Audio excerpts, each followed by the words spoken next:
damos la bienvenida a Salud de Ahora. En el programa de esta semana conocemos el nuevo hospital de día oncohematológico del Hospital Universitario Virgen de la Victoria.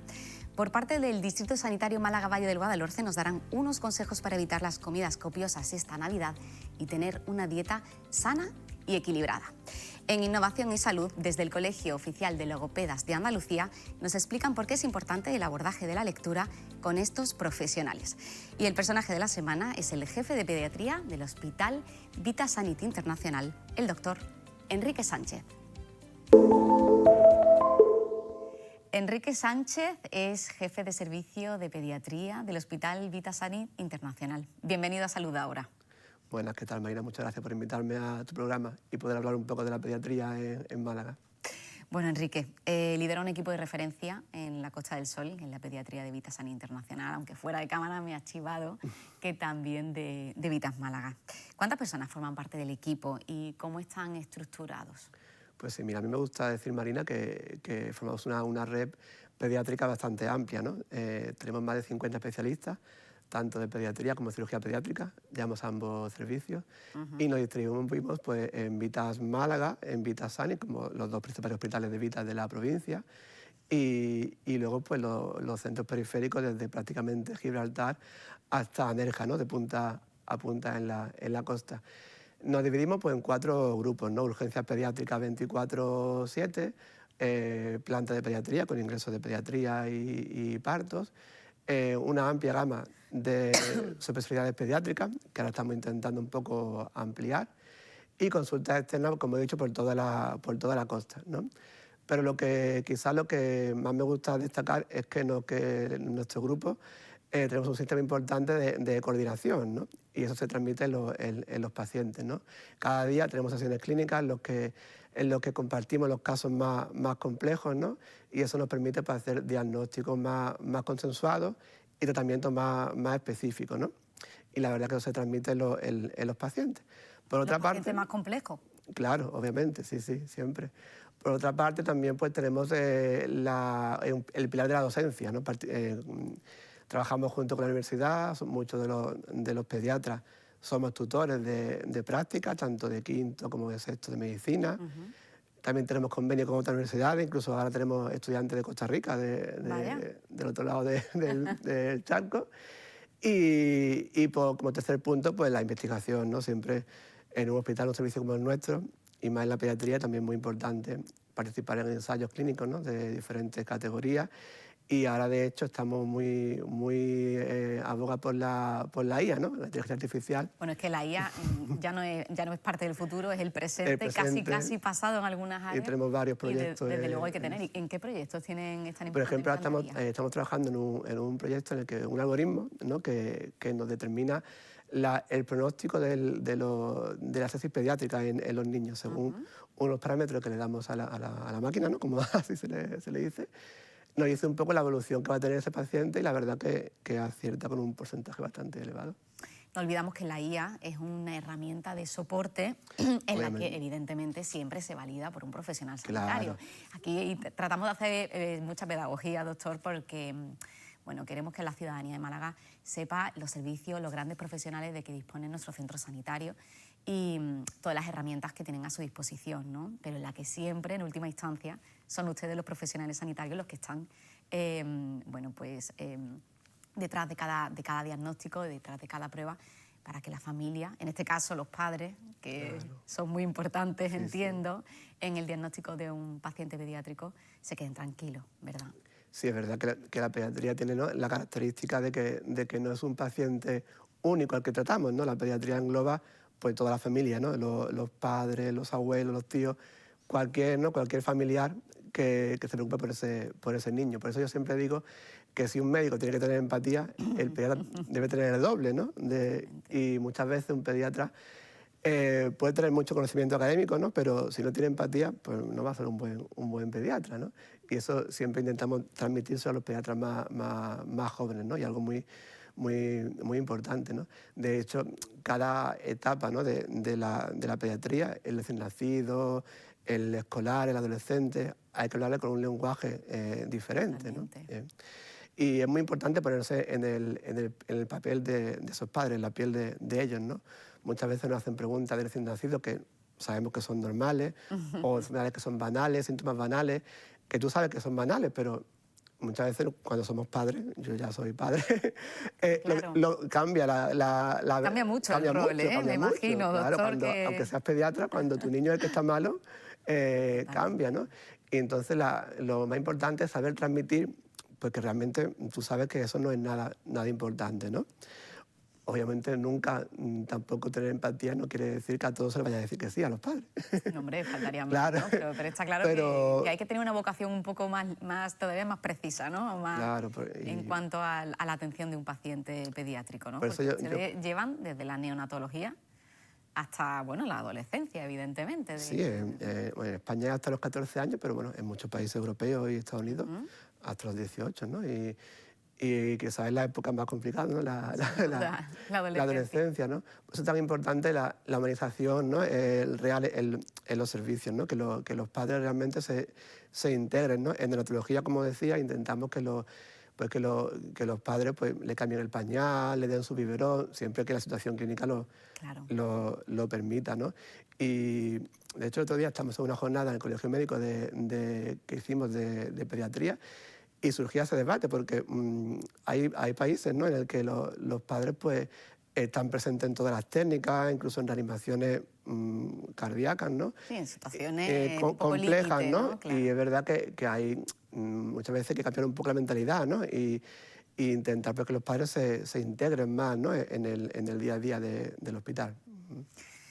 Es muy importante, en definitiva, la labor del pediatra y todo el equipo. Un equipo de más de 50 profesionales, decimos, en Vitas Sanit, Vitas Málaga, la que lidera usted, habiendo puesto en marcha especialidades pediátricas como aparato digestivo, endocrinología. ¿Hasta qué punto es importante para la atención del paciente que le atienda un profesional con esa capacitación? Entendemos que todos los profesionales que han estudiado pediatría, que son pediatras, han estudiado medicina y luego se han especializado en el MIR, ¿no? Con esa residencia. Pero indudablemente dar ese paso más que están introduciendo ustedes en el hospital, entiendo que aparte del plus de calidad, es un plus de tranquilidad también para las familias, ¿no? Claro, porque la pediatría, al igual que la medicina, ¿no? Cada vez se tiende más a subespecializarse, ¿no? Y lo que pretendemos conseguir con esto es que el paciente no tenga que peregrinar, ¿no? De un centro a otro para conseguirnos un diagnóstico, ¿no? Y de ahí que hayamos implantado pues, digestivo, endocrino, diferentes subespecialidades con el objetivo de conseguir, pues, como decía, diagnósticos más complejos, ¿no? Y tratamientos más individualizados, ¿no? Pero eso no quita que perdamos de vista la coordinación. Yo insisto mucho en eso porque, bueno, es mi trabajo en realidad, ¿no? Y siempre en revisar los casos y que los padres sientan que el proceso es un continuo, ¿no? Que lo ve el pediatra de cabecera, digamos, pero luego lo continúa el especialista, ¿no? Porque no hay que perder de vista que el pediatra de cabecera también es muy importante, ese pediatra que te ve cada día, en cada cuadro vírico, que te enseña las vacunas, la alimentación complementaria, ¿no? Eso es fundamental. Quizás la clave es conseguir ese equilibrio, ¿no? Entre el pediatra de cabecera y el subespecialista, ¿no? Que es fundamental, ¿no? Muy importante, entiendo, desde el punto de vista del diagnóstico, el tratamiento y como puente, ¿no? Como decimos, con el servicio de pediatría per se y la familia, ¿no? Dando ese, como decíamos, ese plus de calidad que muchas veces, bueno, esa segunda opinión que muchas veces mucha gente reclama, ¿no? En algún momento dado y que de esta manera pues se tiene la certeza de que está un especialista o un subespecialista entendiendo muy bien de lo que habla, ¿verdad? Sí, que es verdad que hay pediatras, ¿no? Al final la pediatría engloba, ¿no? Toda la medicina de la infancia, ¿no? Claro. Y obviamente, ¿no? Tú puedes tener mucho conocimiento, pero siempre, y muchas veces con los padres, ¿no? Pues es verdad que, que te habla un digestivo infantil, un endocrino, un neonatólogo, pues te va a dar más confianza, ¿no? Y eso es un papel muy importante. Una apuesta muy importante, entiendo, por parte del hospital y del servicio, ¿no? Incorporar profesionales que le den esta máxima de calidad a la atención. Claro, es verdad que a veces es complejo, ¿no? Porque al final conseguir especialistas tan específicos para cada patología es algo que a veces pues, no es fácil. Son fichajes, ¿no? Son fichajes, ¿no? Como en el deporte, ¿no? Pero es verdad que, y sobre todo pues hacer equipo, ¿no? Que que muchas veces no conseguimos un pediatra ¿no? de mucha reputación, pero la clave está en integrarlo en ese equipo que ya tenemos, ¿no?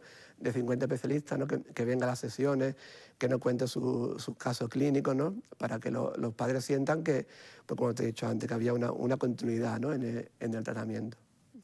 ¿De cuántos pacientes hablamos no sé, en consultas externas o en urgencias? ¿Cuál es el grueso de todo aquello que ustedes manejan o que usted como gestor de todo esto como servicio a lo que se enfrenta? Van muchísimos niños, ¿no? Cada día a urgencia, pues más de 100 niños a cada urgencia de pediatría, ¿no? En los diferentes hospitales, así que si sumas todos los hospitales, pues son muchísimos niños. Y aparte, pues consultas externas, ¿no? Siempre intentamos que los pediatras pues siempre acudan al mismo, que los pacientes siempre acudan al mismo pediatra, ¿no? Porque eso, sí, para tenerlo de referente, ¿no? Claro, que tengan su pediatra de referencia, ¿no? Y que luego, pues, cuando hay con patología urgente, pues que acudan a la urgencia, obviamente, que son 24/7 y para eso estamos, ¿no?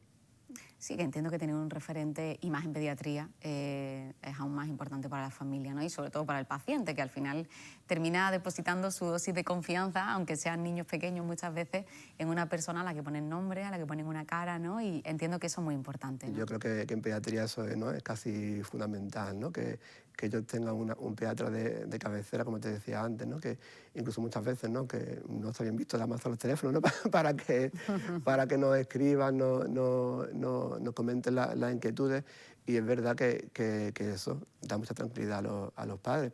De hecho, ahora en urgencia hemos establecido un sistema, ¿no? de control, ¿no? de continuidad, que el pediatra que está en urgencia selecciona varios pacientes, ¿no? Y a las 24 o 48 horas pues se les llama, ¿no? Se hace una llamada telefónica. Puede ocurrir que el paciente pues ya esté bien y no haga falta hacer nada más, que se vea algo que haya que revisar en consulta externa, o bien que se detecte algún signo de alarma y se limita nuevamente a la urgencia pues, para ver algún tipo de evaluación que haga falta o de prueba, ¿no? Y eso la verdad que ha transmitido mucha tranquilidad a la familia. De hecho, lo hemos medido, ¿no? en varios estudios, y se ha visto que, por ejemplo, el EPS, que está tan de moda ahora en los hospitales, ¿no? Que ha mejorado drásticamente en una encuesta que se hace en los hospitales privados. Y la verdad que eso da mucha tranquilidad, ¿no? Porque ellos sienten que su enfermedad pues, se evalúa, ¿no? Y hace como un proceso. Y sobre todo la tranquilidad, doctor. Está claro. Un padre o una madre que recibe la llamada de un profesional sanitario que le ha visto, o un compañero le ha visto el día de antes en el servicio de urgencias, y que le llame, se preocupen por su hijo, le puedas poner alguna duda con respecto a la medicación, con respecto a esa continuidad asistencial que ustedes ofrecen en el servicio de urgencias.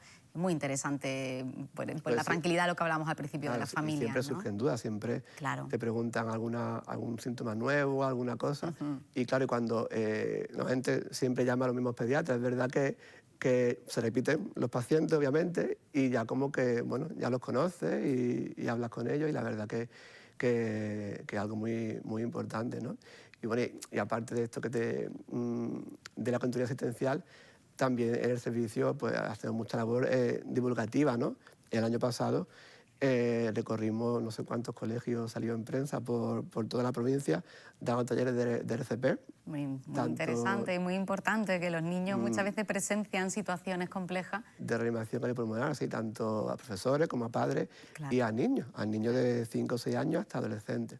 Y la verdad que los niños pues aprenden, obviamente hay que explicarlo con diferentes lenguajes, pero aprenden a hacer las técnicas adaptadas a su edad, y lo agradecen, y la verdad que luego te transmiten un feedback bastante bueno, y algo que debería estar instaurado, ¿no? Sin duda debería ser una materia escolar. Aquí lo hemos tratado en alguna ocasión. Los primeros auxilios, los cuidados básicos deberían de tratarse y de darse como una materia más en los centros educativos. Y evidentemente que los docentes y las familias estén preparadas, o estemos preparadas para tener algo así. Doctor, antes de terminar, ¿cuáles son las próximas líneas en las que trabajan desde su servicio en Vitasani? Pues la verdad que somos un servicio bastante, bueno, yo creo que somos pediatras jóvenes, ¿no? Pero muy inquietos, muy innovadores. A mí siempre me dicen que estamos inventando muchas cosas, que ya que para un poquito. Y bueno, pues seguir un poco afianzando ese equilibrio, ¿no? Que te decía, entre las especialidades y y el pediatra generalista, ¿no? En neonatología, ¿no? Tenemos que seguir avanzando en aspectos tecnológicos, ¿no? Que cada vez, claro, cada año surgen, ¿no? Pues métodos nuevos. La incorporación de la IA. La IA no viene a quitar al médico, pero sí una herramienta más, un complemento, ¿no? Y la humanización del servicio, intentar que los padres cada vez se integren más en la unidad, que a veces nos implica cambiar un poco la forma de trabajar, pero yo creo que dentro de lo complicado que es tener a tu niño en un hospital, ¿no? Que ellos se lleven la sensación de que, bueno, que también han ayudado a este proceso, ¿no? Que han ayudado a que su niño se ponga mejor, ¿no? Doctor, muchísimas gracias por habernos acompañado en Salud Ahora. Siempre es un placer contar con profesionales, bueno, pues que lideran equipos tan grandes en los que se innova tanto. Es importante que los equipos tengan ese espíritu siempre desde la génesis de un hospital, ¿no? De lo que hay que hacer y de lo que se viene haciendo, pero también seguir avanzando. Es muy importante. Y en centros como el suyo, desde luego, que me consta que se lo permiten y lo animan a seguir así. Muchas gracias. Muchas gracias por habernos acompañado esta semana en Salud Ahora.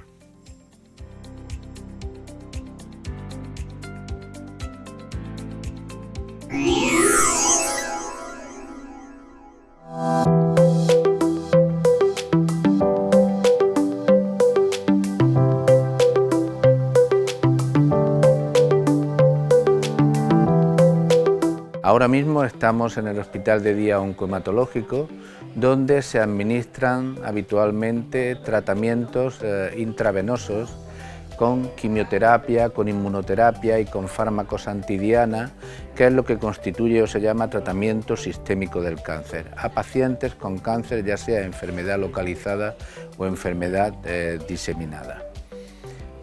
Los tumores que más frecuentemente son tratados en este hospital de día son el cáncer de mama, el cáncer de pulmón, el cáncer colorectal y el cáncer de próstata. Estos 4 tumores, que se llaman los 4 grandes, son los tumores más frecuentes que ocurren habitualmente en el adulto. En la provincia de Málaga hay aproximadamente 4.000 nuevos casos de estos tumores cada año, ¿no? Aproximadamente se distribuyen en 1.000 casos por cada uno de ellos, ¿no? Y este hospital de día ha supuesto un paso adelante en el tratamiento de estos tumores, fundamentalmente a expensas de la confortabilidad de los pacientes. Son unas instalaciones modernas, son unas instalaciones amplias, unas instalaciones luminosas y fundamentalmente lo que ha contribuido es que los pacientes sean tratados en un entorno más humano. Las consultas, tenemos la sala de aféresis y la sala de biopsias y eso lo engloba todo. En la consulta vemos pacientes que no producen glóbulos rojos, que no producen glóbulos blancos y no producen plaquetas, con lo cual que tratamiento, que es en la zona de tratamiento, será con transfusiones. Tenemos pacientes que tienen glóbulos blancos malos, es decir, la leucemia aguda, que los atendemos aquí y el tratamiento también es con quimioterapia que ponemos en el hospital de día, a otro tipo de cánceres que también tratamos aquí, que son los cánceres líquidos, los cánceres de la sangre, y luego también tratamos a pacientes que tienen problemas en la coagulación. Y esos pacientes a veces no tienen plaquetas y hay que ponerles medicación también en el hospital de día. A los pacientes, por ejemplo, con un tipo de cáncer que se llama mieloma, se les mata el cáncer con quimioterapia y luego le hacemos un trasplante. Pues para hacer el trasplante, en esta sala de aquí, es donde le sacamos las células para el trasplante. Entonces es una sala de aféresis donde a ese paciente lo conectamos a una máquina, sacamos células buenas de su sangre y luego en la planta de hospitalización se lo ponemos, que es el trasplante de médula ósea. Y por último, para poder diagnosticar a los pacientes, en la última sala hacemos la biopsia de médula ósea. Los vemos, se llevan el tratamiento, se lo ponemos y se van a su casa. O sea que el objetivo, tenerlo todo junto y poder trabajar todos juntos. Nosotros aportamos seguridad en todo lo que es el proceso farmacoterapéutico del paciente con cáncer, mediante una validación farmacéutica del tratamiento y por supuesto integrado con el resto del equipo. Y también aseguramos que los tratamientos se preparen en unas condiciones adecuadas, con la máxima seguridad, en una sala blanca, en un entorno aséptico, con un personal entrenado. Y tengo que decir que somos uno de los poquísimos hospitales en Andalucía, no sé si somos el segundo o el tercero, que tenemos una preparación con un control cual y cuantitativo de la quimioterapia, con un control gravimétrico y por código de barras que aporta mucha seguridad. Es decir, el paciente termina de la consulta con el oncólogo o el hematólogo y directamente puede pasar a la farmacia a recoger su tratamiento antineoplásico. Y aparte disponemos de 2 consultas de atención farmacéutica, una enfocada para el paciente hematológico, otra para el paciente con tumores sólidos, donde los farmacéuticos pues revisamos interacciones, reforzamos el manejo de efectos secundarios que previamente ya el oncólogo o el hematólogo, ¿no?, pues le han contado al paciente y trabajamos integrados dentro del equipo. En definitiva, creo que aportamos una mejora en calidad asistencial y en seguridad al paciente con cáncer. El nuevo hospital de día de oncohematología que hemos creado ha sido una parte un sueño. Yo no creía que se iba a hacer realidad y se ha hecho, porque en espacio de humanización es maravilloso para nuestros pacientes. Antes estábamos en un sitio muy pequeño, todos muy acoplados, y ahora estamos maravillosamente bien. Los sitios son comodísimos, la luz natural da muchísimo paz, muchísima calma, y nuestros pacientes están mucho menos estresados que estábamos antes en el sitio donde estábamos. Y luego, a nivel personal, nuestros pacientes con la enfermería es una vinculación muy estrecha. Son pacientes que llevan con nosotros muchísimos años, que ya conocemos a su familia, que vienen y es como si fueran, nos dan 2 besos, nos dan regalos, nos da mucha alegría verlos y ver que siguen bien y que poquito a poco tienen calidad de vida.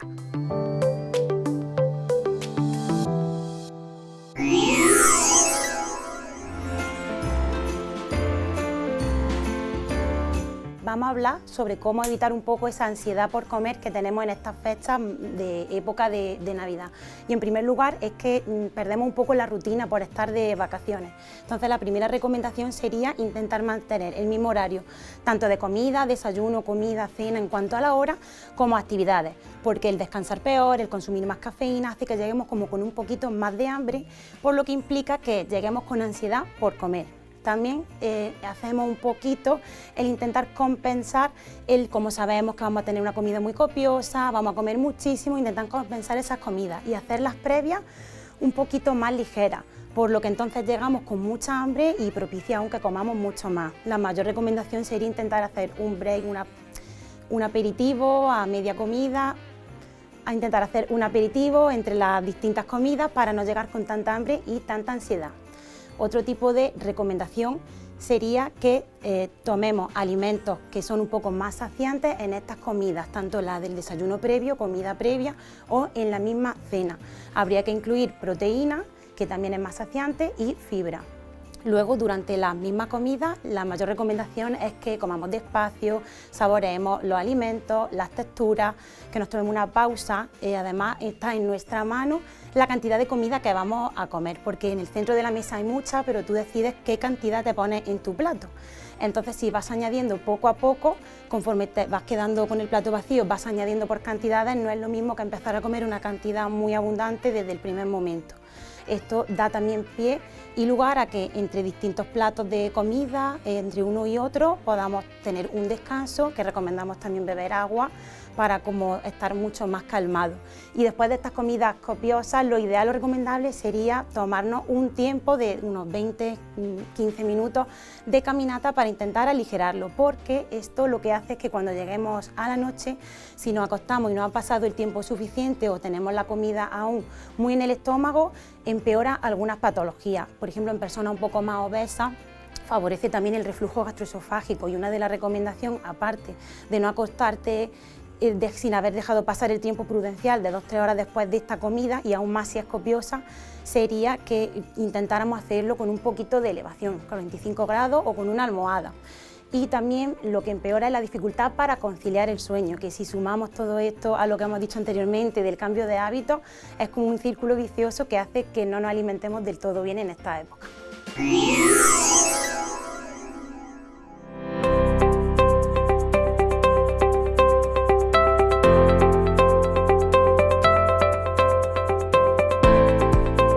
Málaga cuenta desde 2012 con un proyecto basado en la detección temprana y en la prevención de dificultades de aprendizaje. LeEduca implementa baterías para la predicción durante la etapa prelectora para que ningún niño se quede atrás. Desde 2012, 50 centros educativos de la provincia de Málaga participan en esta estrategia proactiva. LeEduca es un proyecto que es realmente un abordaje integral de la lectura y de sus dificultades y emerge de forma paralela en dos ámbitos. Por un lado, en la Universidad de Málaga, en la Facultad de Psicología y Logopedia, donde hay un grupo de investigadores que están investigando sobre la lectura, las dificultades de la dislexia y sobre todo la detección temprana de la dislexia. Y paralelamente, un grupo de maestras de audición y lenguaje de los equipos de orientación educativa de Málaga estábamos notando y detectando una mayor demanda, cada vez mayor, de nuestros servicios por dificultades de aprendizaje. Y cuando nos pusimos a analizar, lo que vimos era que había, en el abordaje de la enseñanza de la lectura, se pasaba por encima de algunos aspectos, de algunos pilares fundamentales a la hora de enseñar la lectura. Y así coincide LeEduca en su campo educativo y en su ámbito de investigación. Este equipo cuenta con un sistema de cribado para prever desde los 3 años qué niños pueden tener dificultades antes de comenzar a leer. Para ello han desarrollado un programa de intervención para trabajar habilidades que dicta la literatura científica para que el programa lector tenga éxito. Hemos desarrollado un programa que se llama Preleo, que lo que hace es ahondar en esas 5 habilidades en una temporalización que va desde los 3 a los 5 años. Lo importante de esto es que no se implementa por parte de especialistas, sino que son herramientas que se han creado por psicólogos y logopedas para que sean aplicados dentro del aula ordinaria por el personal ordinario del aula, es decir, por la maestra del aula. Y es la manera que tenemos de asegurarnos que puede llegar a todos los niños. Los centros educativos pueden tener o no especialistas, pero lo que tenemos siempre son maestros de aula. Entonces, lo que buscamos con el proyecto en su vertiente de intervención es empoderar a la docente que diariamente está con su grupo. Hemos desarrollado una serie de materiales temporalizados muy minuciosamente para que la maestra pueda, a través de una plataforma de internet, hacer la intervención con toda la clase a la vez.